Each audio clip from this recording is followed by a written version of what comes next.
Welcome back, everybody, to our last evening. This is an evening where I'm going to quiz you a little bit to make sure you learned some of this stuff so far, okay? And then we're going to do some case studies about how to handle this in a treatment setting. And we're going to bring up a guest speaker who's really walked this walk quite literally. But first, I'm going to clarify something, okay? Because we do think of this as a revolution. We want the whole world to understand how we can turn addiction around, and honestly, some of the mistakes that have been made. And once you understand the mistakes, you can see it very clearly. And I want to start by explaining to you how cocaine works. We've been talking about how opioids work. You all know how opioids work now, right? We're going to review it in a second. But I'm going to show you how cocaine works, and why it's different, and why the scientific community has tripped up over the last 40 years trying to treat addiction by over-focusing on something. I'm going to show you how it works in the brain using the same simple images. Again, if I had a neuroscientist in here, he could probably pick apart my presentation with details. That's not very helpful to recovering addicts, okay? I'm showing you all you need to know, as simple as possible, and I'm going to do it with two basic drawings again, okay? So first, remember, we're a pharmacy. Why are we all a pharmacy? We have drugs where? In our brain. Excellent. Our brain comes with 100 billion neurons, and inside those neurons are are neurotransmitters, and then there's receptors on neurons like keys fitting into a ignition, right? Look at all these different keys I got. Probably used about 3 of them. But each one of them has a different outlet or receptor to go into, right? So we have different shaped neurotransmitters, and I'm going to draw 2. Endorphins have a particular shape, and so does dopamine, and it would have a different shape. Therefore, it fits into a different receptor. So, as we've discussed, whenever endorphins are produced, they go into the square-shaped receptor, and now you have an opioid effect. We all know that. That's what we've been talking about for weeks. So how does cocaine work? Cocaine I've got here as this little triangle. Not cocaine. Dopamine is this little triangle. Dopamine is inside your brain. And when dopamine gets released, it goes into the receptor. And what feeling does dopamine give you? It's a euphoric feeling. It's a high feeling. But is it a different? Doesn't heroin give you a high feeling too? Is there a different feeling between heroin and cocaine? Yes. Okay. Is there a significantly different feeling? Yes. Right. Well, not a depressant. Opioids are so unique, they have their own class of drugs. Depressants, alcohol is a depressant. Benzodiazepines are a depressant. Stimulants, cocaine, anything that gives you the upper feeling. Opioids are so unique, they have their own class, just called opioids. They do whatever you want them to do. That's what opioids do. They want to go up, takes you up. Want to go down, takes you down. So you have endorphins and dopamine in your brain. Whenever you produce endorphins, you have that pleasurable feeling. But when you produce dopamine, you have another type of pleasurable feeling. This is how I like to describe it. Foreplay feels good, right? Climax feels good. Don't they both feel good during sexual activity? One's dopamine, one is endorphins. The one that gets you excited is dopamine. That's what dopamine is. It gets you excited. And the payoff, the relief, the release, the climax is endorphins. If the Steelers are about to score a touchdown to win the Super Bowl, you're excited for that. They haven't scored yet. You're excited. That's dopamine. When they actually score the touchdown, that euphoria is endorphins. Those are both good feelings, but they're a little bit different, aren't they? Now, when endorphins or opioids fit into the opioid receptor, dopamine gets released. You know what dopamine does? It chemically reinforces inside the body something that your body should do again. And so when someone uses heroin, a lot of dopamine is reinforced.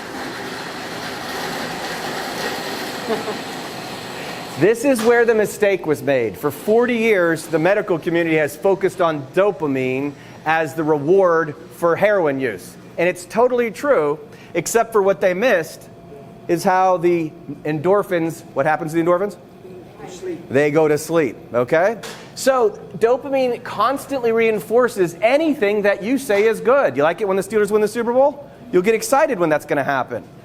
If you're excited for your favorite meal, that's a dopamine thing. Actually eating the meal, endorphins, okay? Anything you get excited about. So of course the opioid addict gets very excited whenever they're on the chase. That's dopamine. And the payoff, what does an opioid do to the body? Makes it feel good. So the body says, I like this, let's do it again. So make sure you get this. Anything you get very excited about will produce dopamine. Now, cocaine has this interesting effect that's different than what heroin does. When dopamine gets released into the body, this receptor releases it and it goes back into the original neuron. That's called reuptake. All cocaine does is block the reuptake of the dopamine.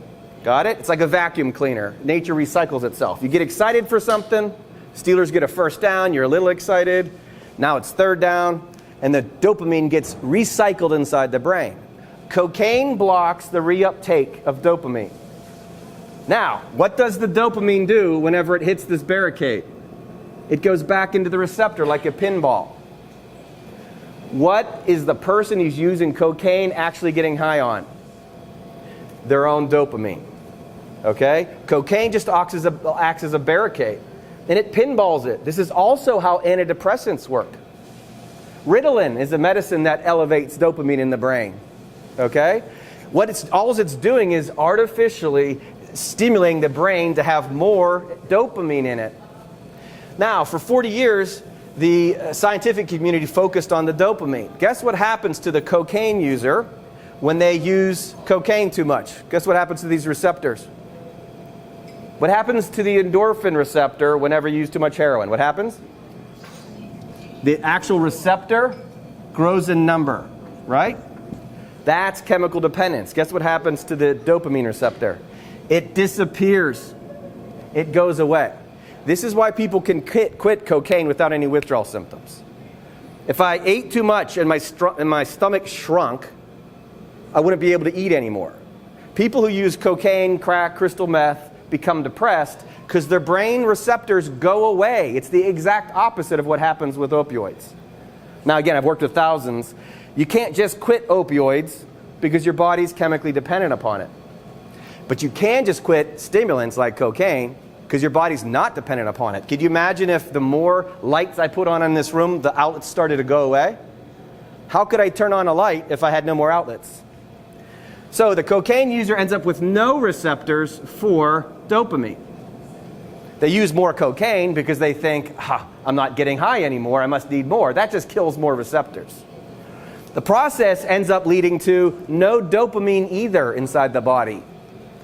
Now, this is what a speedball is if you use heroin and cocaine at the same time, right? This shuts down the system altogether because now you're not going to produce endorphins or dopamine. This person's in a whole lot of trouble, right? Now, why this matters is because when we focused on dopamine for so long, the person who's only thinking they need drugs to feel good, they don't feel good doing natural things, and they're not excited about it. And then the medical community said it's a dopamine problem when it's a hibernating endorphin problem. Remember that? We got to wake those up again. If you're with me, this is the most important part. What if you got excited to produce dopamine again? What if you get excited to produce endorphins again? Remember, anything that you get excited about, anything that you look forward to, will produce dopamine. If you weren't a Steeler fan, would you care if they're about to win the Super Bowl? No, you wouldn't produce more dopamine, right? What if we could get people excited about recovery? That's why we call it Hope is Dope. Because this doesn't do good to tell people, well, you got an addiction, now you're screwed the rest of your life, you have a disease, you're probably never going to get over it. That's pretty much what we tell people. What if we tell them something a little bit later? When we have my man Chris is going to come up and talk to you, is a guy that walked the walk quite literally. If you get excited for recovery? Absolutely. Does it feel good? When you get fired up for recovery, you're going to produce dopamine, and there's the trick, okay? That dopamine gets produced naturally anytime you're fired up about something. And so they've been spending so much time talking about how dopamine is the problem, when it's in hibernating endorphins that's the problem, and the solution to the dopamine issue is to get excited about recovery. Got it? That's the key. You'll hear it if you go look it up. You'll hear many medical professionals and scientific people talk about dopamine's the problem, okay? Oh, it's involved, not nearly as much as endorphins. I'm happy to report that I just looked this up before I came in. Current opinion in pharmacology is that dopamine now confers motivational salience when it used to be perceived as the actual euphoria, all dopamine is doing is encouraging you to do it again. Okay? That's what it's doing. The real euphoria comes from those endorphins. Because you know what? The Steelers scoring the touchdown feels better than them being on the 1-yard line, right? And the end of the sexual act feels better than the run-up to it, right? I hope you're nodding your head. All right. The payoff is what it is. This is why I've worked with thousands. Heroin has been considered to be the gold standard. Nobody uses heroin and then switches over to crack or marijuana, right? You get the heroin, you're like, that's it. This is the gold standard for drugs. That's because that's the feeling we're looking for. And it's why we're going to end today with the spiritual discussion, okay? Because that's where the answers always are going to be. Got it? Any questions?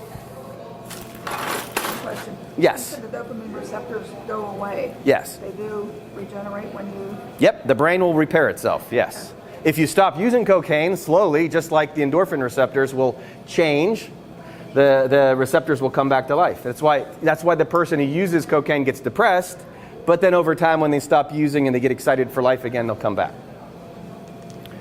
All right, what is endorphin debt? Endorphin debt. How do you get out of endorphin debt?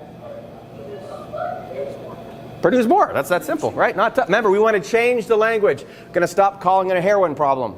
Going to call it an endorphin debt. That's what we need to do. Get people thinking in terms of what healing actually is. We got to say that word more often. Endorphin, a hibernating endorphin issue, right? So are crutches good? For a while. Yeah. For a while. What do crutches help you do? Heal, right? What are some crutches in opioid dependence? Suboxone, methadone, Vivitrol, Narcan. These things are good if you use them correctly. You can misuse your crutches. You can misuse medicines. Don't blame the medicines. Okay? Once we use the medicines correctly, it's a useful crutch. The butterfly effect. Louder. They're very small. Small changes lead to big changes, right? A little bit of hope today leads to a lot more hope tomorrow as long as we keep working with it. If I said to you, equals MC squared, what do you think? Energy. What about it? Everything is energy, right? Why does this matter? Our thoughts, our feelings, our bodies, everything about us in this world is energy, and there's a lot of forces at work. I was just reading a book called The Four Agreements. Anybody? Four Agreements? Talks about the power of the word and how our words have energy to them. And so if you have somebody that doesn't believe in you talking to you and they're saying things like, you can do it, come on, but they don't really believe it, that energy doesn't get transmuted. But what we have to do is talk to each other with hope and confidence and belief in this instead of the depressing way we've approached addiction in this country.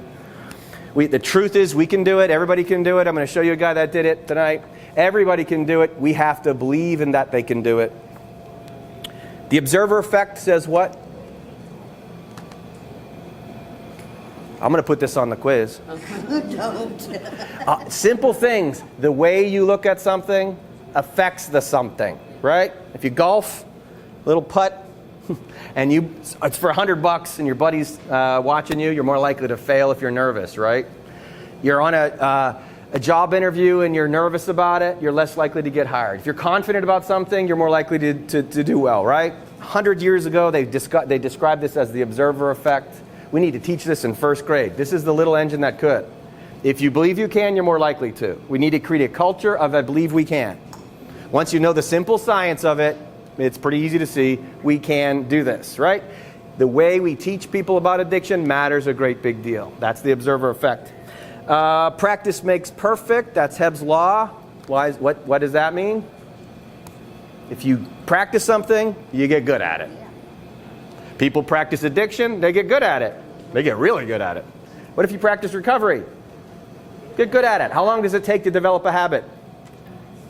3 weeks. A month is good, yeah? Not just 2 days, and it's not enough to just exercise for 2 days. I practiced meditation, it didn't work. How many times do you do it? 7 minutes. No kidding. Right? 3 weeks develops a habit, okay? Forgive someone for just a weekend, also not enough. 3 weeks of any type of practice, you're going to get good at it. The GPS. What's a GPS?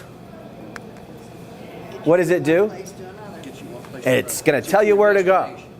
The most important thing I can tell people about mental health and addiction is that your emotions aren't bad. Your emotions are trying to teach you something. Most people use drugs because they're trying to cover up some sort of feeling. If we listen to those feelings, they're going to guide us to a much healthier place, okay? If we cover them up, it's like turning off your GPS when you're lost. Doesn't make sense. Do not cover up your emotions. It's tough for Americans to do because we think something's wrong with us when we feel bad. No. Your body's being told something. Ultimately, it's a guide for your soul to get where it needs to go. Emotions are not bad for you. They might be unpleasant, but if this building catches fire, I'm glad I get stressed. I don't look for Xannies to cover up my stress, right? If I'm nervous because a test is coming up, that's not a time to drink some whiskey. And the waterfall. What's the most important aspect of a waterfall if you're headed towards the falls? Well, how far away are you from the falls, okay? Please paddle a mile upstream. Everybody I know in recovery that's proactive, that paddles the day before they were going to use, never uses the next day. But if you rely on your coping skills 5 minutes before, too late, you're going over the falls. I'm starting to crave. Time to do some push-ups. No, you should have done them yesterday, okay? It's way easier to delay going over the falls. And, the map. We're going to go through a bunch of different specific ways to produce endorphins again in a second. And what is a safe space? What does it mean, entanglement, whenever we're connected to each other? Right now, even though we're physically separate, we're energetically connected to each other. We're doing this all the time, whether we know it or not. That's why I like to explain why everything is energy. The love you have inside affects the other person. The fear you have inside affects the other person. Optimism works. Pessimism works. As a healer, how did Jesus do it? Did he give pills to people? Did he have sutures? Right? Did he do energy work? Okay? That's how we can heal each other. It's ultimately also scientific. Einstein, it's called entanglement. We affect each other that way. All right, that's the review. You got it all memorized? My goal when I work with people is they got all that memorized so they know, again, when you're in active addiction, the opioid addict wakes up in the morning having already planned how they were going to get something that day, right? What we need to do is get people to understand when I wake up in the morning, this is how I'm going to produce endorphins, right? And we establish a community that understands this, family members and friends and just people that say, how are you going to get some endorphins today? Once we know that, we do it as a collective, we're going to get much healthier as a result. So, I'm going to now share with you how we do the treatment. We have something called an intention plan. And in it, it describes just a small subset of all the many ways you can work on producing endorphins. First is physical, body. That includes things like, remember, these are all scientifically tested to produce good brain chemistry. Focused breathing skills, proper sleeping techniques, drinking water, improving your nutrition, exercising, socializing, being outdoors, massage, acupuncture, aromatherapy, pet therapy. Those are all physical ways to produce endorphins. Are there more than that? Yes. We just came up with 10 because what we do is encourage people. If you want to get healthier, you're going to pick one from this list, one from the mind, one from the spirit list. This is what we encourage our people, our friends, and our clients to do to get healthier. Then we have examples. If you've never done focused breathing before, anybody ever breathed before? Do you do so with focus or just do it? Most people just do it, right? Focused breathing is amazingly good healing. You're going to do a breathing thing? Chris is going to show you a little breathing thing a little bit later, okay? We need to teach this in first grade and repeat it in second, third, fourth, fifth, sixth, seventh, eighth, all the way up to age 96 and 97 and 90, okay? Because breathing correctly is super important. So, a lot of people haven't done this. I have seen grown men weep in my office when I have them take a few deep breaths for like the first time in their life. They feel this stress relief. I'm like, I didn't know breathing felt good. It totally works, also produces endorphins. So, an example of what we do with someone early in recovery, we just have them doing 3 minutes of focused breathing twice a day. What's the butterfly effect? Small changes, okay? We're not asking for somebody to be a master meditator on day one. Listen, Bob, all I want you to do is when you wake up in the morning before you get out of bed, lay there and breathe deeply and exhale slowly for 3 minutes. Then get up out of bed. And then sometime that evening, do it again. How hard is that? Now, a couple weeks later, Bob, are you doing your breathing exercises? By the way, I can tell. I've been watching people for long. I can tell when people do their homework. After a while, people don't they don't want to look you in the eye. Yeah, I did my breathing. No, you didn't. And I can tell by their stress level, too. If they're not progressing, they're not doing some of the work. Well, what do we do after a couple weeks, after 3 minutes twice a day? What do we take that to? Maybe 7 minutes? And then you get to maybe a half hour, that kind of thing as a skill. Other things. Drink at least 4 16-ounce bottles of water a day. A lot of people I work with like to pick that one. Drinking water? That's what I have to do in recovery? Yeah, that's going to help. Every drop counts. Exercise for 30 minutes. Catch up with a friend. Go for a walk around your neighborhood. Try a massage. Try acupuncture if you've never tried it before, right? Does everything work for everybody? No. This is why we talked about relativity. Different people need some different things. When I do some case studies, you'll see different people have different endorphin-producing activities. Some people, aromatherapy, light a scented candle, take your dog to a dog park, stuff like that. In advanced recovery, get a dog. Generally not in early recovery. It's also not a good time to have a kid. Speaking of pets. All right, mind things. Again, these things stimulate the mind. All these things weave together, of course, but these are mind things. Meditation. Music is a mental stimulator. Of course, it feels good in the body, too, and can be very spiritual. Playing music is one of the best endorphin producers there is. Learning how to play an instrument. That's why singing along in the car feels good. You're in early recovery, I want you doing karaoke in your car. That's why I tell people, they're like, this is going to be difficult. No, it's not. Sing in your car, breathe deeply, drink some water. It's easy. And then people try it, they start to laugh. It feels better. Why? What's laughter produce? Hey, there we go, right? Positive thinking, mindfulness, relaxation, excitement, enjoyment, learning, being creative, artwork, poetry. These things all stimulate the mind, and it does feel good. The problem is when someone's coming out of active addiction, they don't feel like doing any of this. When you link this to them, the lovely drawings like this, and they get it, oh, wait a minute, that's where I'm going to get some more endorphins, some of my opioids that I'm looking for. Now they're more inclined to do it. And spirituality. This is hope, compassion, gratitude, courage, forgiveness, integrity, serenity, wisdom, faith, love. All this stuff adds up.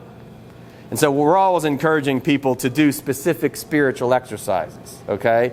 Random acts of kindness have been shown to be a great antidepressant.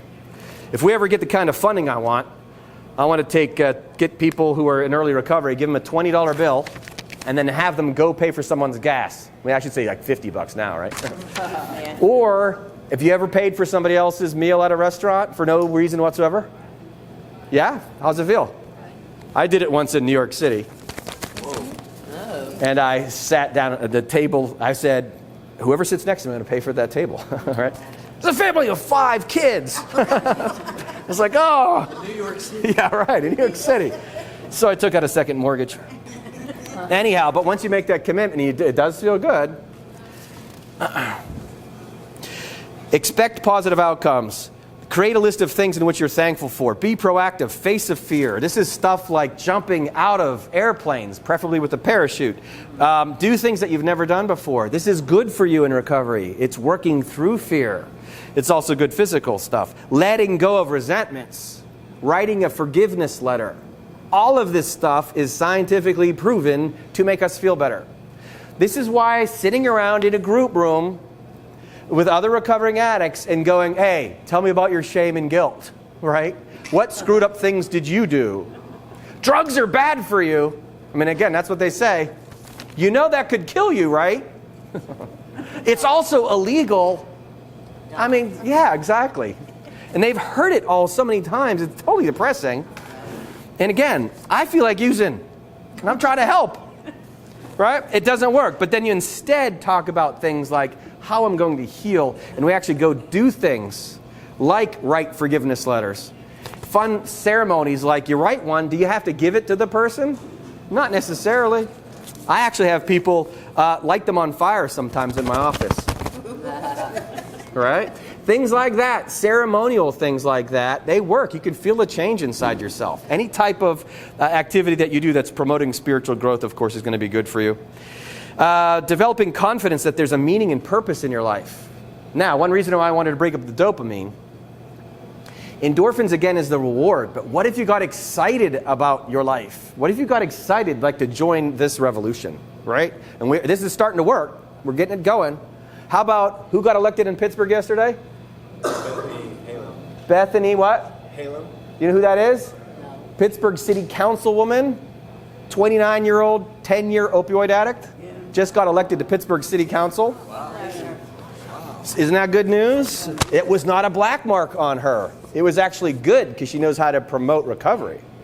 And she says, I want to treat this not like it's a scourge on society. We have to treat it like it's the medical issue that it is. Let's see, we're turning this around. So yeah, anything that you do that helps develop purpose and meaning is going to produce dopamine. Now you look forward to the morning. I want to get up and join the revolution. I want to get up and help other people understand. Like they say in AA, in order to keep it, what do you have to do? Give it away. Now you're going to produce dopamine while you're producing endorphins. That's like a speedball that you're doing inside your head. All right.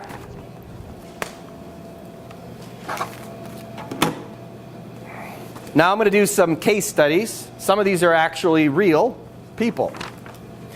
I'm going to read to you their story. You're going to suggest to me what endorphin-producing activities you'd recommend for them. Okay? So if you think about either yourself or people in your life or how we're going to continue to change society, we have to think about specific people. Remember, unified diversity means everybody I'm about to talk about has the same basic problem, which is what? Yeah, say it loud and proud. Hibernating endorphins, okay? Everybody that's an opioid addict has that problem, okay? But different ways to wake them up. That's what I call unified diversity. It's actually true for everything in this world. All of us are screwed up differently. But we all have the same way back home. Ultimately, it's in the mind, okay? Ultimately, you connect to your heart differently. Everybody in the world has to learn how to forgive. Everybody in the world has to learn how to have courage. Everybody in the world has to learn how to be creative. Everybody, if you want to feel better, you have to learn how to do that stuff. Okay? So, unified diversity. I'm going to read you the different people, and you're going to come up with what it is about their situation, and what is it that they should be working on producing, or how they should. Female presents with a history of using opioids because she feels, quote, stressed out all the time. She's a working, divorced mother of 3 whose ex-husband takes the children every Friday, Saturday, and Sunday. She's been on Suboxone for 3 months and is medically stable. While she reports never having time for herself, she also feels that she states that she feels she's alone since she's been divorced for 3 years and misses her children every weekend. She's not been successful in dating again, as she ends up arguing with every guy she meets online because they misrepresent themselves and always remind her of her ex. Okay, there's your client. Recovering opioid addict shows up with that as a bio. What should she work on? Going out with her girlfriends. She says she doesn't have any time. She has the weekends. Excellent. Okay, you want to point that out. Remember, does socializing with healthy people produce endorphins? Yes. So she needs to get out there with her girlfriends. Excellent. Does she have some time? Yeah, she needs that pointed out lovingly. Yeah. You just said your kids are going away every weekend. Okay, that's prime time to go be social, right? Good. What else does she need to do? Exercise for stress. Absolutely. As soon as I hear stress, that's the first thing that I say. And again, it's the most important thing that you can do to quickly produce endorphins. Okay, is exercise. Check with your doctor first. That's always important. Make sure you got physical health going on. They can exercise. But everybody I work with, I talk about exercise almost every time. What have you been doing? Going for a walk, right? Lifting weights? Any type of physical activity, that's what you should be doing because it burns stress and produces endorphins. Anything else? She's not been successful dating again. She ends up arguing with every guy she meets online. She's doing too much comparing. Yeah, what does she probably need to learn how to work on? Yeah, okay, 2 things. 1, maybe online's not the best way to do it. Now again, I've met people that have met people online. That's not bad. She's just not succeeding with it. I encourage them to do things like, here's an idea. Go to church, go to the YMCA, maybe go to take some classes, whatever the case may be. You might meet some people with more common interests. That's a difficult world, online dating, so encourage that. But also, how about forgiving her ex? She compares everybody to her ex. She's going to need to learn how to let that go. or she's going to continue to bring that in every relationship. So forgiveness produces endorphins, exercise produces endorphins, right? Socializing produces endorphins. She has a variety of different things that she needs to work on here, different ways to go about it. Next, a 28-year-old recovering heroin addict who fell into his addiction during his teen years when his mother died from cancer and his father fell into depression and started taking pills to deal with pain. He believes he is very similar to his dad and doesn't think they can change unless their mother comes back. They both live a sedentary lifestyle and watch a lot of crime shows late in the night while drinking a lot of Mountain Dew and eating Rice Krispie treats for meals. True story. I met a person when I asked this person about this person's nutrition. What do you eat? And he said, Rice Krispie treats. And what do you drink? Mountain Dew.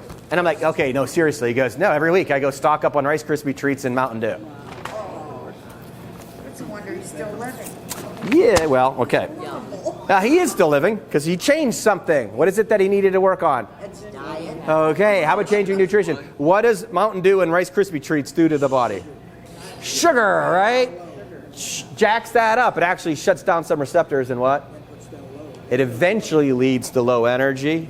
And it's not an endorphin producer, okay? We must work on changing this guy's nutrition. What else does he have here? Sedentary lifestyle. Once again, what would be good for that? Exercise. True story. I met a young couple, that had never exercised in their life. They were both overweight, recovering addicts, never exercised. On the first day, all I had them do is go to their mailbox to not check the mail. Now again, why would I have them do that? Take a little walk. Yeah, because if you're just going to check the mail, it doesn't count as exercise, okay? You're taking your dog for a walk doesn't count as exercise. Your dog taking you for a walk does, okay? That's a mind shift. I know a lot of guys who burn a lot of calories at work and they still got big old beer bellies, right? You know why that is? Because work equals stress for them. If you had changed the mentality of when you're walking around, even if you're just at home walking up the steps, this is mindfulness. How well does this work? If you're walking up your steps at home and you're thinking, I'm exercising right now, it actually helps the body. But if you're on the job grumbling all the time, isn't there a Bible line about do nothing with grumbling? Right? I think that Paul said, don't grumble. I like that. Good choice of words. Don't grumble. If what you're doing is grumbling, it doesn't work. The stress negates the benefits, right? So go check your mailbox, not to look for the mail. Go let your dog take you for a walk. And again, think about it that way. It's now exercise. Just walking out of here, if you're thinking about it right, it becomes a different thing. So I had them walk to their mailbox. The next day I had them walk to their neighbor's mailbox. So don't open the mailbox, okay? Next thing you know, they're walking around. It takes about 3 weeks, right? Up and running. They lost about 25 pounds over time. They came right down off their dose, and it was easy for them. They didn't have that much else to change because they had never exercised. Now, oh, by the way, one more thing about this guy. His mother died. He needs grief counseling, which is, again, a pretty good spiritual thing he needs to work with, all right? To just act like he's like a kid partying and using drugs for no reason. Hey, he had some real reasons here, some high school grief in high school, so that's what he needs. Now, compare that to this guy. This is a 33-year-old former professional athlete. He hasn't used in 5 years. He's not on any medicines. He reports not feeling right ever since he stopped going to Narcotics Anonymous a few years back. He has occasional cravings and he has thoughts of using. He has a new girlfriend every weekend, he says. He states lingering resentment for the way he was treated by his professional football team that drafted him out of college, and he feels they never gave him a chance, and they sullied his reputation among other teams around the league. He's bored in his current job, but was offered a coaching opportunity that he rejected because he figures it will just happen to him all over again. For me. Now, contrast this to the last guy. Now, this is a former professional athlete. The first thing you said about the last guy, sedentary lifestyle, got to get him walking to his mailbox. Imagine I'm talking to this guy and he tells me that and I go, you need to walk to your mailbox today. And then tomorrow walk to your neighbor's mailbox, right? That's bad therapy. I'm not listening to him. I'm not understanding relativity, where he's coming from. I know he needs to produce endorphins, but just because the last guy produced endorphins that way doesn't mean this guy needs to produce endorphins that way, right? To the contrary, exercise is probably the one thing I won't need to bring up, other than You still look buff. You're still working out. Yeah, of course, whatever. Okay? Now, what does he need to work on? Back to meetings. Got to go back to those meetings. He stopped going to them. They were working for him. Okay? There was a socialization aspect. Clearly, there's a spiritual aspect to that, too. Here's an idea. Get back to those meetings. How about lighten up, pal? A little laughter might work. Again, I don't generally say that to professional athletes, but you want to encourage that because, you know what? If you don't develop perspective, a sense of humor along the way, a lot of people in their addictions lose their sense of humor, okay? I have prescribed Will Ferrell movies to people, provided you think he's funny, right? Go watch some sitcoms, not cop shows. I say that to guys like this, okay? What else does he need to work on? Forgiveness as well. Absolutely. And also, I would recommend maybe going and coaching other kids. If you do that, that'll give you a worth that you can put some of your talent into that. Absolutely. He was being given another coaching opportunity. This would be perfect for him to take him up on that. And again, when you explain the only way you're going to heal is producing these endorphins again. And one way to do it is through that type of connection. Use your talents to teach kids, that kind of thing. And you say it in a way that fires him up. He's going to go, yeah, right? You can convince him. Then you get him out there working on things. What about a new girlfriend every weekend? I don't think so. Well, I just say balance. Balance is key, right? Okay? That's generally a new addiction if you move in that direction. So I would suggest you got to be careful you're going to get hooked on something else. Okay. Last, a 72-year-old billionaire with a lot of responsibility in his job has many influential connections and plays the best golf courses in the world. He tweets regularly. He reports being liked by tens of millions, but being disliked by approximately as many. Can't figure out how to unite people, but the world would like to do so throughout the world, but would like to do so by 2 to 3 more % by the fall of 2020. Who am I talking about? Yeah, okay. That's President Trump. Did you pick up on that? All right. Now, if I were to counsel him, I don't think he'd want my opinions, but if I were to, and that were his issue, what would you work on with him? I'd tell him keep going like he's going and tell them all to go. I'm about to do a spiritual presentation, okay? And the thing about guys like him and most politicians, except for Mark Alisco, he's not here, is he? No. Okay. Mark Alisco has no ego. The fact is that you can't be a politician without ego, okay, for sure. But some guys are on steroids with their ego, okay? And I'm going to talk about one way to work on uniting the world by recognizing the ego is the devil. The ego is the thing that actually burns us. The ego is the thing that says, don't forgive that guy. The ego is the thing that says, don't be hopeful, this is not going to work. The ego is trying to keep us from succeeding. So I'd work on a couple different Einstein things with him probably. Show him the nature of the world a little bit. Definitely work on some spiritual things. All right, there you go. That's just a small example of a bunch of different ways you can work with people.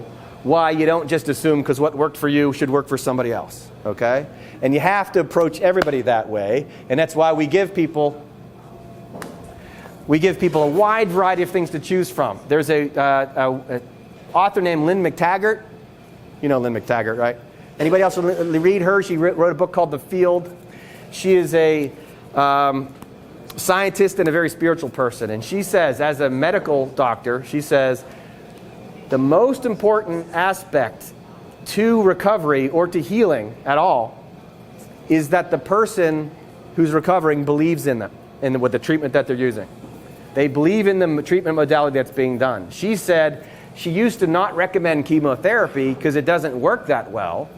But she says, but if the person she's working with wants to use it, then she encourages it. But if they don't, she encourages something else. That's hugely important. I don't force things on anybody. I show them the truth. And honestly, again, my experience is 97% of the thousands of people I've worked with go, oh, that totally makes sense. And I say, well, because truth does, right? You all get it now. Endorphins is the problem. That's the solution. It's that simple. Now, the question is then, if you want to try to help somebody get healthier, you don't force, you know what you need to do? Train for a marathon, right? Instead, I present them a list of 100 different things, 100 different suggestions, and I say pick 6 or 7. Work on them, see how they work. And if 5 of them work, add a couple more a couple months from now, right? The more you pick, the better, no doubt about it. but we want to do it in balance, mind, body, and spirit. Got it? All right, so I'm going to show you now a spiritual teaching that I like to show, because like I've said before, I don't get to decide the demographics of the person that's coming to see me, okay? I don't get to pick my ideal client. And I've learned over time, everybody's my ideal client. That's because God's bringing them to me, okay? That works. What I've learned is I cannot force anything down anybody else's throat. So what I've found through my experience of working with heroin addiction, this book that I ended up writing, there's 8 people mentioned at the front of the book that I did groups with for 2 years, and we explored everything. We looked at everything. We looked at Einstein science, and we looked at black holes. We studied extra dimensions. And then we looked at all the different philosophies. And what we found is a common theme, okay? That this world is made up of energy, and there is a very special thing in this world, a certain kind of energy that heals everything. If you're Christian, you'd just call it the Holy Spirit, okay? This is common. This is present all the time, everywhere. It's a vibration. It's a frequency.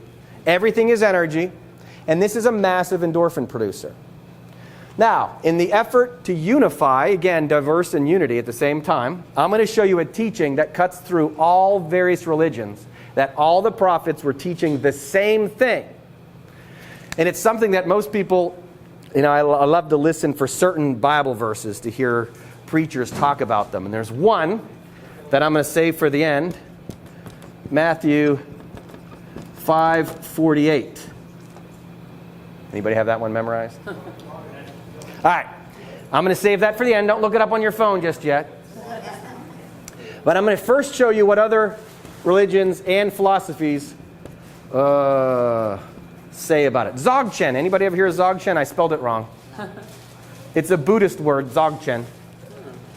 And it means the great perfection.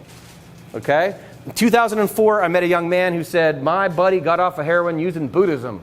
And I'm like, oh, really? That sounds interesting. I don't know anything about it.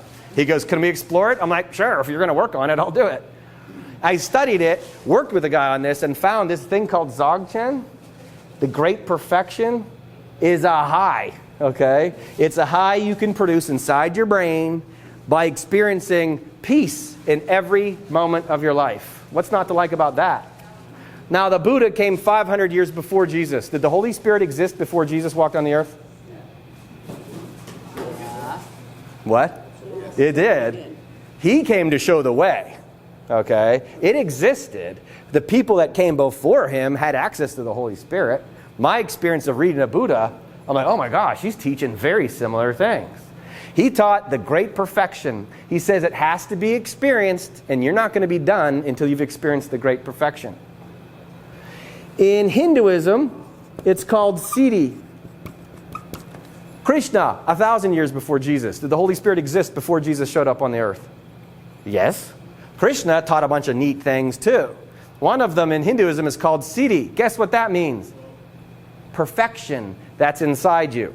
Okay? This is the great perfection, and this is the perfection that's inside you. This is how the Hindus teach it. We were born with perfection already inside of us. You could call that Christ. It's like a marble statue. You think of David, Michelangelo's David? You know that marble statue? How did David get made? Wasn't it flawed? Was it flawed? Okay, yeah, sure. But then how did Michelangelo create David? Chipping away. Hindus teach this. Perfection, I don't know how to draw it other than there's David. It was placed inside of you at birth. And guess what you have to do? Chip away, chip away, chip away at all your flaws. It's called, again, the ego. All your physical obsessions. If you chip away, chip away, chip away, the perfection gets revealed inside of you. It's extremely similar to the Christ that was placed inside of each one of us. It gets revealed, and in Hinduism, you're not done until you've experienced Siddhi. In Islam, it's called Ihsan. And that's to live as if God was in the room with you. Now think about it. If you're all focused on me, but I'm quite sure if God showed up over there, you'd be distracted. And if everywhere you went, God was in the room with you, how would you be? How would you act? And if he whispers, you know what, you should forgive. What are you going to do? Yes, sir. Hey, go walk to your mailbox. Eat your veggies. Yes, sir. That's what you would do, right? So the teaching is to live as if God's in the room with you. Well, guess what? God is in the room with you. And you just can't see it. But you know that it's there. This is called perfection in Islam. That's perfection in Hinduism. That's perfection in Buddhism. Who wants to take a shot at Matthew 5:48? Jesus said, be perfect. Okay? As your Father in heaven is perfect. Whoa! Perfect, perfect, perfect, perfect. Be perfect. Wait a minute, I thought I could be a screwed up sinner. He tells me I need to be perfect. We're going to talk about what perfection is in a second, but the 29th verse of the Tao, in the Tao Te Ching, 5,000-year-old Chinese philosophy, says you are a vessel of perfection. You're a vessel. What's a vessel? Container. Right? Drinking water produces endorphins. I just got a little high there. Okay. You are a vessel. What's okay. Yeah, different liquid drugs. You are a vessel of perfection. That means your body was actually set up to achieve and receive this perfection. As Jesus teaches, if your eye is single, your whole body will be filled with light. And what were his last words, Jesus' on the cross? Into thy hands I commend my spirit, right? Because he gave the Spirit back. That's our job too. We're supposed to follow him, right? And get filled with the Spirit. You're a vessel of perfection. Matthew 5:48, to be perfect doesn't mean you can sell yourself short, okay? You're supposed to be perfect. What's perfection? You're a body that's set up to be perfect. Well, what is perfection? Let's start with what it isn't. Because when we think of perfection, we think of things like great head of hair and flat abs. Oh, I'm going to hell. Right? If I need great hair and flat abs, I'm in trouble. A lot of money. That's perfect, right? How about a great house or a perfectly manicured lawn? Is it possible to be perfect in the flesh? No. You think that's the teaching? To be perfect physically? Heck no. How can you be perfect? We're human, we're not perfect. Physically, we're not perfect. But listen, Jesus said to be perfect. So does Buddha, Krishna, Muhammad, and Lao Tzu. I'm just saying. What? Spiritually perfect. Can you be spiritually perfect? Please rattle off spiritual perfection for me. Can you be forgiving? Yes. Check. Can you be hopeful? Yes. Check. Can you be merciful? Yes. Check. Can you be wise? How many fruits of the Spirit are there? Can you be grateful? Yes. Okay, this is a small list. What are the fruits of the Spirit? That, right? And actually, all of this adds up to love. Here's another one I like to say. Trust and faith. All that stuff. Invisible stuff. Why do we talk about everything is energy? Because this stuff is energy. Somebody show me a big bowl of gratitude, please. Can you do that? You can give me some apples, but not a bowl of gratitude. Can you show me your hope? Can you act out your hope? I can see it, but you might be an actor. Okay? Who knows whether or not they're forgiving, truly forgiving inside their own hearts? Who knows? God knows. And you. Okay? I could be acting. I could be faking. But you see, just because you say I forgive you doesn't mean you really did. Your heart is known before God. Okay? You can't fake yourself out. That's the key. What does don't worry about a speck in your neighbor's eye when you've got a log in your own mean? Other than stop judging other people for their stuff, especially in addiction, until you've mastered all of this. I would say wisdom is sort of what we've been working on for a couple weeks, right? Once you go, oh my gosh, there is a solution here. Now I feel a little bit of hope. That feels good. Now I got to teach that to others.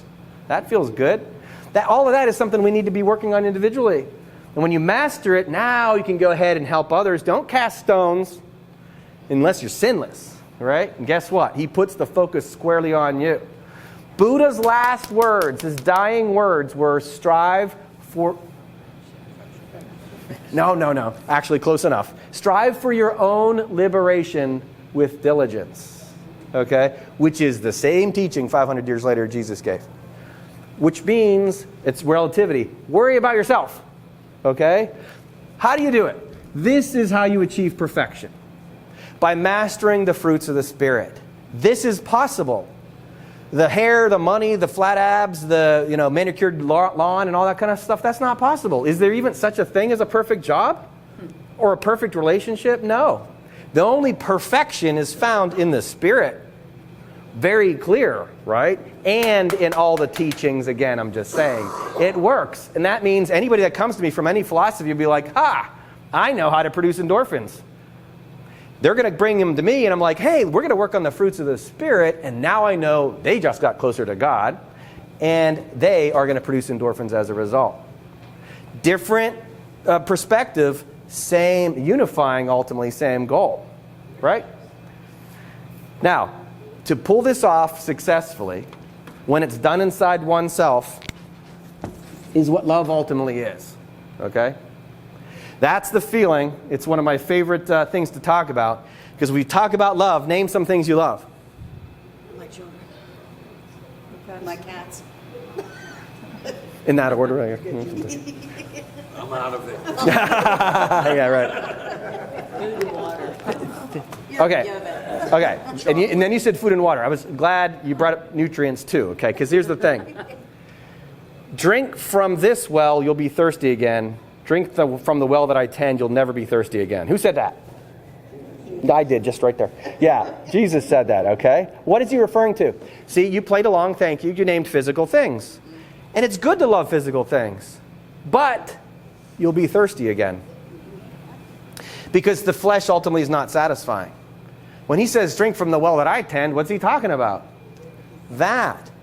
I've watched tons of people, and Chris, in about 2 minutes, is going to come give his description of how he got through his interesting life. And the thing is, it's this stuff that ends up helping us heal. And we can spend a whole lot of time working on the flesh, but it's ultimately going to be unsatisfying. Our job is to get people to understand, remember, physical first, then mental, then spiritual. It's a process. I've worked with thousands. Everybody that I've met has a physical problem up front. I'm in withdrawal. I have an opioid addiction. You show them that they have an endorphin imbalance. Now we've got an angle, okay? But I don't blast them with this early on, save for the hope, which is what they need initially. On day one, I don't be like, well, you know what you need to do? Go forgive your dad from 30 years ago, okay? They're going to eventually get around to that. Initially, you have people working on the basics. Go for a walk, eat your veggies, drink more water. That's all good. They stabilize. Over time, you introduce this stuff. This is what I call the spiritual close to recovery. It can't be done without it. It's the best endorphin producer that there is, right? So now we've woven it all together, physical, mental, spiritual, endorphin production. Everybody's a little bit different, and yet we're unified in the same common goal. Last thing, when you pull it off, notice I said when. To me, this is what Psalm 23 is about. You are being made to lie down beside still waters and next to green pastures, okay? It's going to happen. You're going to become more peaceful. If you feel hopeful and I feel hopeful, do we feel the same? Hope feels the same. Yeah. If you feel forgiving and I feel forgiving, don't we go, that feels good, doesn't it feel good? Mercy feels good, right? Spell it right. Wise, doesn't it feel good to know some of these insights? This is how we unify. This is the diversity, is the differences in the gender and the race and the political affiliation and religion and all that. But we're ultimately unified in the Spirit. That's how we win this game, by recognizing everybody in the country that's working on addiction eventually has to get to these things. Otherwise, they'll stay in relapse mode for, unfortunately, most of the rest of their life. They master this, they've mastered themselves, that's the perfection. Okay? Now, we're going to give Chris the floor for a little bit. You want to go, we're going to take him up there. Hey guys, my name's Chris Bailey. It's such a joy, a privilege, and an honor to be invited to talk to you guys. I have quite the interesting story, and we all come from we all have that story. And again, it's just, I'm super grateful to be able to share my message of hope and to be able to connect with Steve and tell you guys again, extremely grateful to be here. What I want to do first is I want everybody to close your eyes, And we're going to just do a 1-minute kind of guided breath meditation. And it's okay, there's no real wrong way to do it. Now, with our eyes closed, you're listening to my voice. And what I want you guys to do is we're going to take some deep breaths, and I want you to just feel the inhale and the exhale. As you take that breath deeply in, and then let that go out. So another big deep breath in, and exhale out. So for the next 45 seconds with your eyes closed, just try to really focus on the sensation where you feel that breath coming into your body and out of your body. Now your mind's going to want to try to come in and pull you away from focusing in on your breath, but that's okay. Just notice that and gently but deliberately come back to your breath. We're going to do it for about 30 seconds.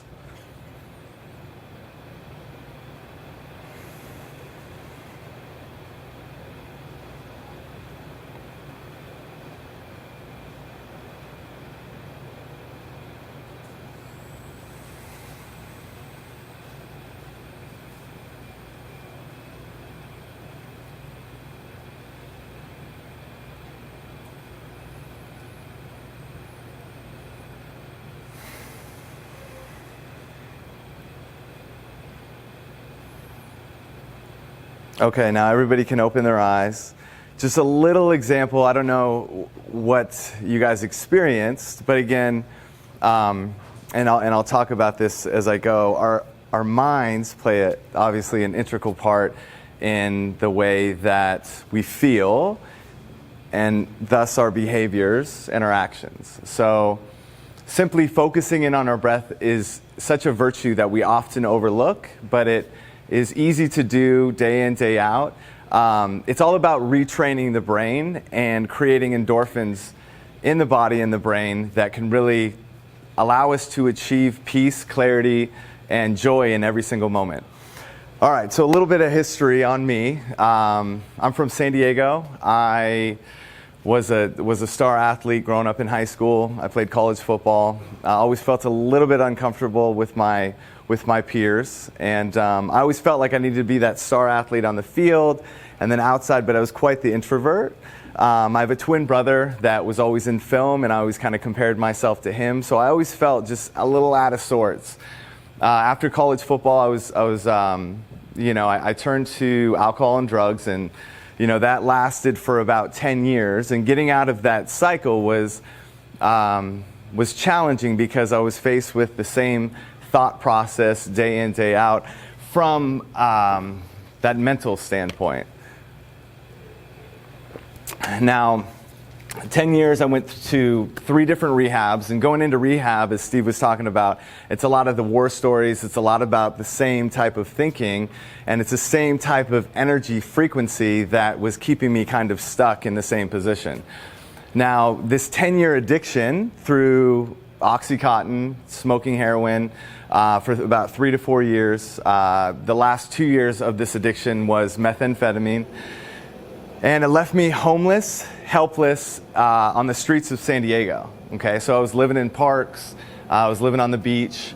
Now my twin brother found out that I wasn't doing too well. He lived in Los Angeles at the time. He ended up coming down to San Diego. He heard through my mom that I wasn't doing very well. So I had no cell phone, and this is kind of a God divine intervention, but he ended up finding me in San Diego, millions of people in a park, and I just remember there was this big fence in between us, and he kind of was walking up to me, and I felt this energy at that moment, just this kind of heat wave come over me, and my brother just approached me and he said, "Are you ready to do this?" And I said, "Can we go get a beer first?" And he's like, "No, absolutely not. We got to do this right now, right here."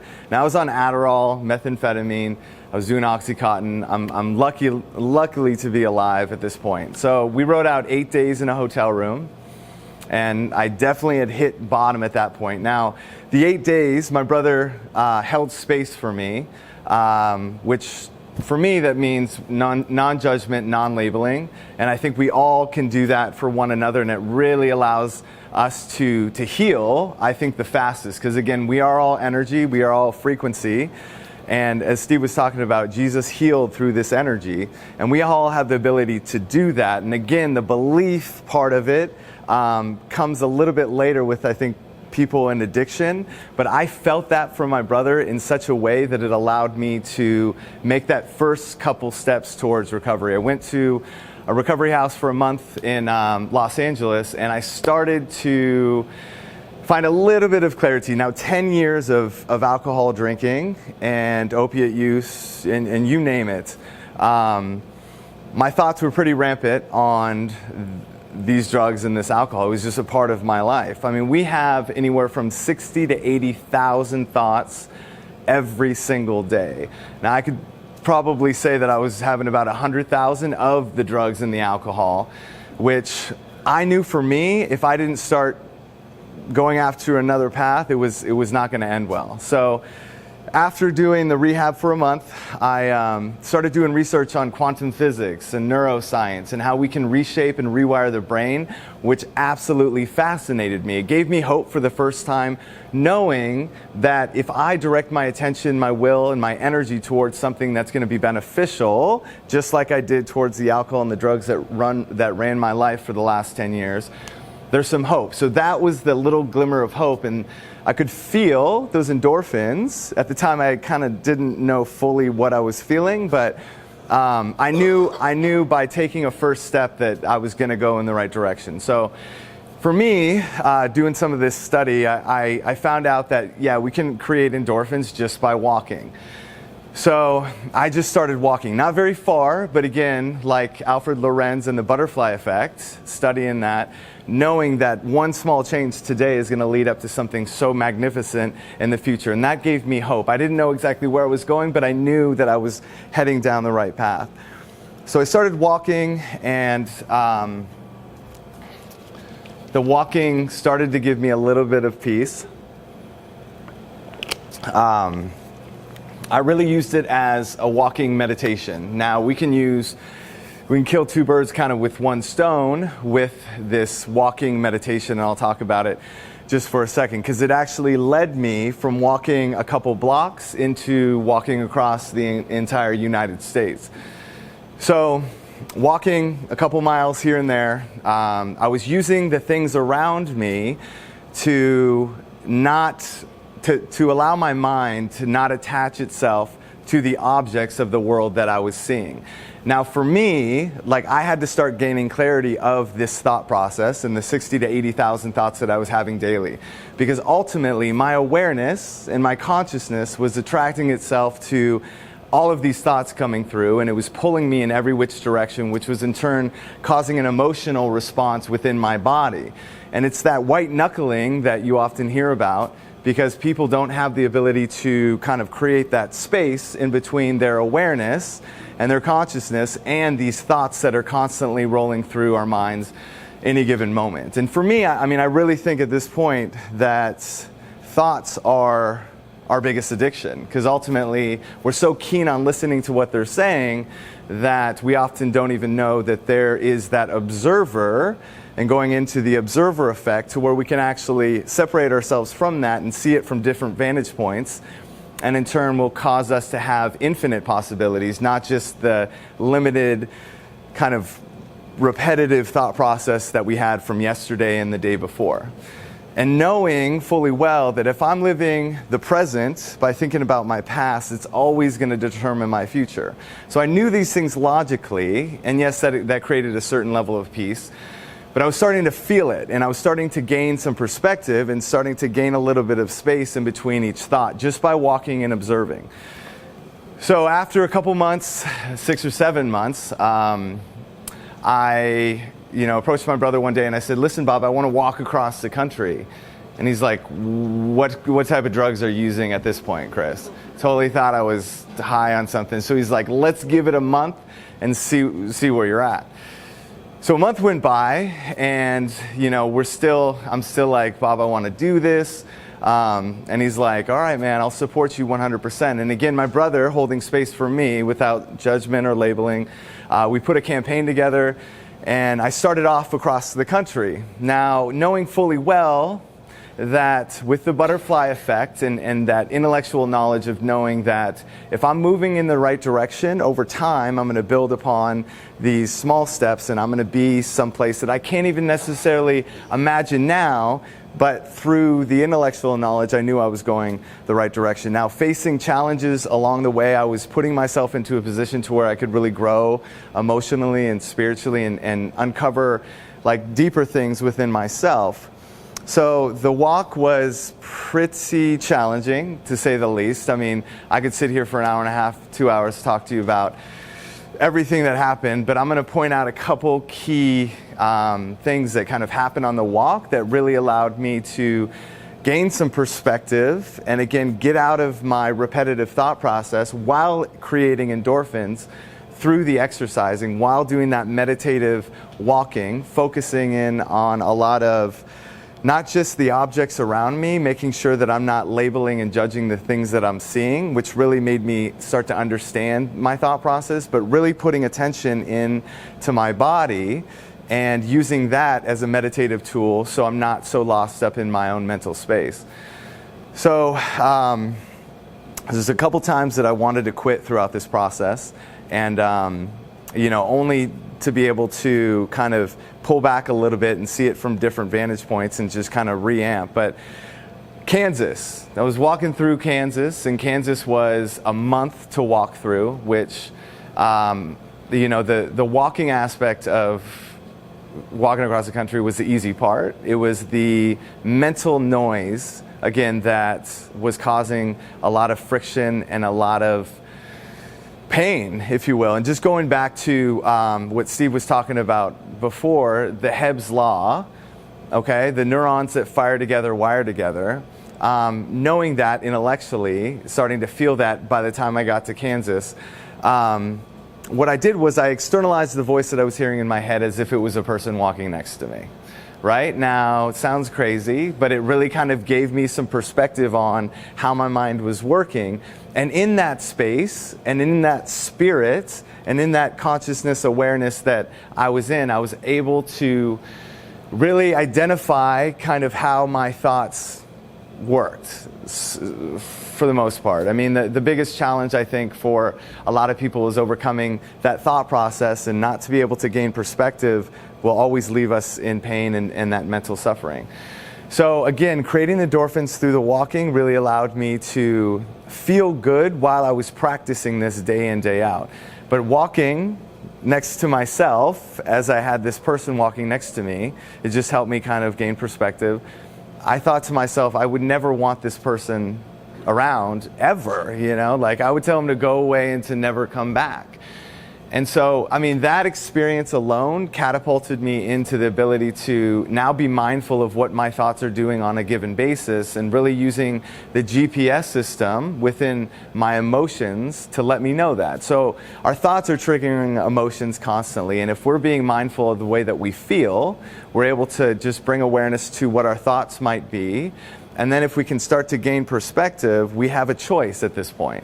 Now we can choose the types of thoughts that we want to think, and we can choose the behaviors that are going to lead into more of these thoughts. So it's all about just gaining perspective. And I remember one time walking across, I mean, nobody thinks of these like sleeper lines on the side of the highway, right? I mean, you guys have seen them because I've run over them. So true act of acceptance, and acceptance is so powerful because it stops the mind from really going off on any types of tangents. And again, it's the mind that everything stems from. So I was going over these speed bumps, little sleeper lines, with I had a jogger stroller. I went through 3 jogger strollers, 5 pairs of shoes, lots of, animals and you name it. But this one experience, I was going through these sleeper lines in Colorado for about 2 weeks. Now, you talk about not being able to get out of that situation. What I had to do was I had to bring acceptance to where I was at, and it really allowed me to find peace within that moment instead of resisting what was happening. So what we resist will always persist. So if I'm sitting there and I'm going over these sleeper lines constantly, and I'm thinking about how this sucks so bad, that's going to make an emotional response within my body and cause some serious dis-ease within the body. And so acceptance is so key, not just with, walking across the country, with anything that we do, because it kind of tames the mind down a little bit and allows us to get into a place of more awareness and into a place of spirit, to where now we are creating endorphins instead of creating dis-ease within the body. So I finished my walk across the country, and I was actually training to run back across the country, and my mom pleaded with me and said, will you just please integrate back into society? And I actually had met Steve on my walk, and I call him my guru to this day, and the man has taught me so much about endorphins, dopamine, serotonin, and our ability to create that naturally within ourselves. And the big picture and the big message is that hope is so alive, and it's not just a level of hope, but it's like we have the ability in every and any given moment to really allow the other person that we're sitting across from to thrive and to flourish like we've never seen before or experienced before. Currently, I am the fitness director at one of the largest LA fitnesses in Pittsburgh, and I have 450 training clients, and I have 10 personal trainers. And I am big on, it all starts in the mind, and it all starts with, yes, it is a physical exercise, but ultimately everything that we do is a mental exercise as well, and can be a spiritual exercise. It's all about just creating that awareness and being able to be mindful in everything that we do. A great tool that I use to this day is, really things that I don't enjoy doing very much. If I'm able to put my full-on awareness into what it is that I'm doing, and that takes a little bit of practice, but ultimately we feel the presence of life flowing through us, God, Spirit, and that's what makes things enjoyable. It's not necessarily the thought that's doing it. Yes, thought and staying in gratitude and being joyful and just being mindful of where our thoughts are at. But if we can feel alive, and again, putting our awareness on our breath and our body through exercise, there is no limit in terms of the amount of peace and joy that we can feel. Now, I was a complete introvert before my recovery, and you can ask anybody, I had a very hard time even speaking. And my ability to now move into this space of creating endorphins through my body, knowing what I have to do on the daily, this habit, this Hebb's law, neurons that fire together, wire together, is so powerful. So creating these habits daily as we live our lives, it's not just like Steve said, sitting down, focusing on our breath for 3 minutes, and that is an unbelievable start, and I don't discredit that whatsoever. But it's like this is a lifestyle that not just addiction can deal with, but it's every walk of life. And I see it every single day within my gym. It's creating a lifestyle and something that you enjoy to do and that you want to do and want to wake up every single day to do. And so setting the intention, but getting into a space to where now we can choose the thoughts that best serve us by opening ourselves up to what our mind's really doing, creates avenues beyond comparison, and it really has allowed myself to flourish. I have a 20-month-old daughter, and almost 5 years clean off of that hard stuff. And every single day is a mindful willingness to work on myself, because through this experience you create so much joy, and in the people around you it's addicting in itself. And so I don't know if I have too much more time. I'm sure there's many things that I forgot to leave out. Of course the story can go on forever, but we'll probably take some questions from you guys. But I just, again, wanted to say how grateful I am to be here. And one more thing on the walking meditation. Everybody can do it. Very, very simple. Creating those endorphins while we walk. The mind gets stimulated while we walk. Makes it easier to kind of get into that meditative state. Because again, you have to look at it like you're training the mind. You are training the mind, and you're taking back control of the mind, and these 60 to 80,000 thoughts that are, a lot of them are subconscious, and we're not even aware of, 95% of them. So the more that we can bring it to our awareness that we are thinking and have these thought processes, the more we can find the freedom and find the space through Hebb's law. And again, it's not how long that you can stay in this present moment, but by using walking meditation, we can observe things and we can really allow ourselves to find that joy. So when we walk, and it can be anything that you do in being mindful with the body, and often we go unconscious walking around, but really pay attention to like feeling your body, like feeling your heels hit the floor next time you walk somewhere. And just try to put your full attention into what you feel throughout the body. And it's the easiest because you're feeling sensation in your feet. And anytime that your mind comes in, you can notice that because you'll be like lost for a second and you'll be like, oh, now I got to come back to the sensation I feel in my feet or in my legs and the swinging motion of my arms. But again, with the breath, it is the easiest, I think, to do. It's a virtue that, again, we often misplace, but we can always go back to that to retrain the brain to come back into this moment. And it's only in this moment that we're truly living and we truly find that peace and joy. So thank you guys for listening to what I have to say.